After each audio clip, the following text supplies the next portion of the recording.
మేము ఒకానొక సందర్భంలో భయంకరమైనటువంటి పాపములో ఉండి మరి శాపాన్ని అనుభవిస్తూ శపించబడినటువంటి మా బ్రతుకులని పాపములోనే ఉంచుకొని భయంకరంగా బ్రతుకుతూ మరి హృదయాలలో సమాధానం లేక సంతోషం లేక ప్రియమైన దేవుని బిడ్డలారా బాధపడుతూ ఉన్నప్పుడు యేసుక్రీస్తు ప్రభువుని మేము తెలుసుకొని యేసుక్రీస్తు ప్రభు దగ్గరికి మేము వెళ్ళినప్పుడు మా కుటుంబాలలో సమాధానం దొరికింది.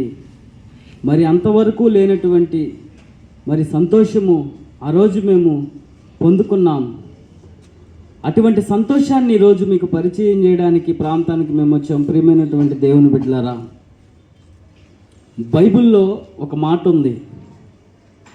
యేసు ప్రభువు ఒక మాట అంటాడు, ప్రయాసపడి భారము మోస్తున్నటువంటి సమస్త జనులారా నా ఎద్దకు రండి, నేను మీకు విశ్రాంతినిస్తాను అని ప్రియమైన దేవుని బిడ్డలారా బైబిల్లో రాయబడి ఉంది. ఎందుకు ప్రభు ఆ మాట అన్నాడనంటే, ఈ లోకానికి వచ్చిందే యేసు ప్రభు మనిషి యొక్క పాపాన్ని తన భుజముల మీద వేసుకొని మనిషి అనుభవించాల్సినటువంటి శిక్షను మరి పాపము వల్ల మరణము అని బైబిల్ గ్రంథంలో రాయబడి ఉంది.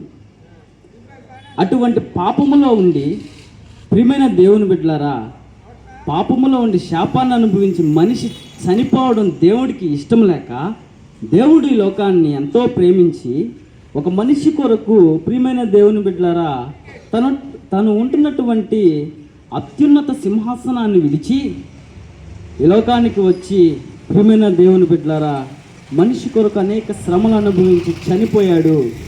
3వ దినమున